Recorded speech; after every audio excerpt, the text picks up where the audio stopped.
Well, hey there, YouTube. It's Petey Two Finger, and I'm here today to recommend. You can check this out.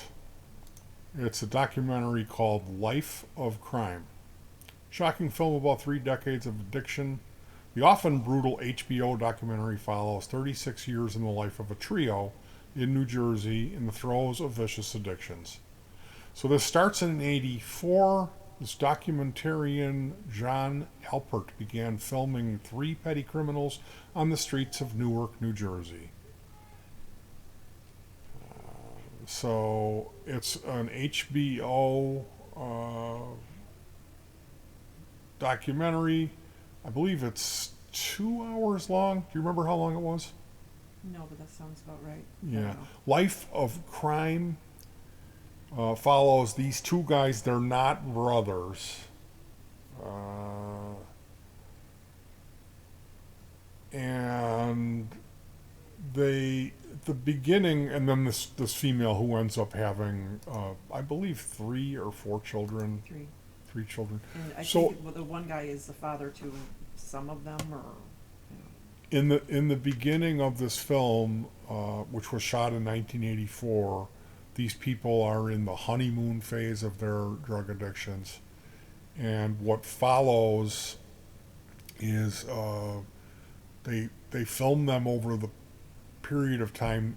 It's mainly the beginning period, and then they kind of pop in with cameras from times to time and document more major events. Now, I've got to tell you, I've seen a movie called Junkie.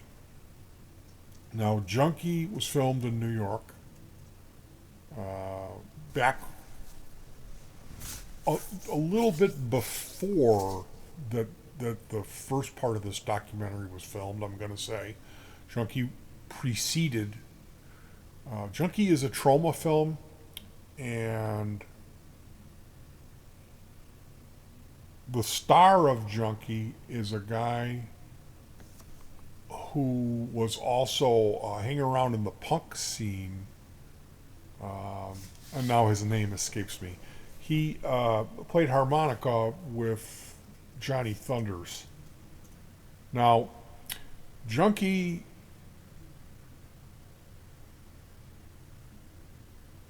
it's real. What you see in Junkie, their addicts are real. They're really shooting up. It's got a real gritty feel to it. It kind of leaves you feeling like you've seen something that you shouldn't have seen. I remember seeing some footage of the main character a few years later on his deathbed, dying. Actually, they showed his corpse, and he was suffering the effects of HIV. So, like I said, this stuff it's not for the meek. It's you could consider, if you've got a nephew or a niece who's in that at that point in life where they haven't chosen their path, but they're leaning towards an addictive path, that this would be something you would want to show them. It's certainly, and I'm talking about Life of Crime. I was talking about Junkie. Junkie was the first addict or opiate movie that I saw that really was real and really kind of shook me up. And for the next couple of days after I had seen it, I felt like I had seen something I shouldn't see. I felt bad. Um, Life of Crime is worse. Life of Crime doesn't hold back, and we see some things that I will never be able to wash from my brain cells. That being said, you know, if you pay attention, America is the opiate crisis, which was created by these drug companies.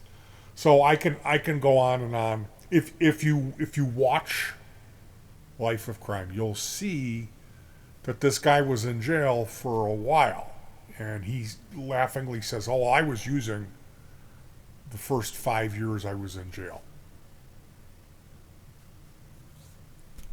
Whereas I'm looking at it like what I saw was these people, they were idiots. They were not intelligent people. They were salt of the earth type people that just weren't very smart.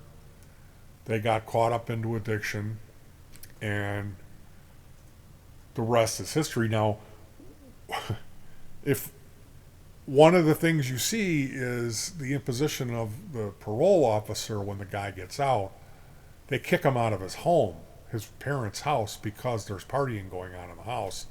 And he is supposed to either live in this horrible apartment, or if he didn't like that apartment, go to this hotel, which was like $250 for 2 nights. So you got to consider somebody, a junkie, they're going to know two things: getting high and supporting that habit to get high, theft, stealing, crime.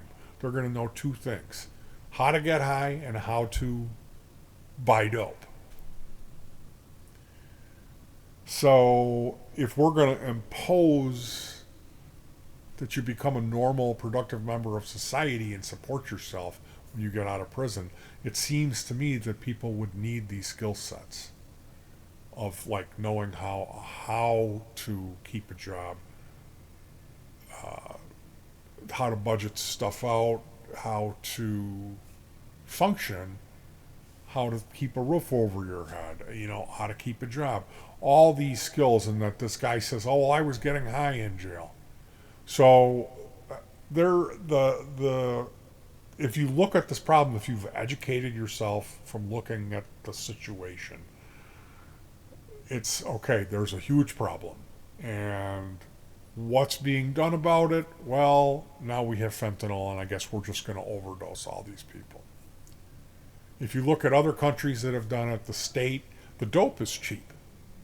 If you eliminate the middleman in the black market, it's not that expensive to produce dope.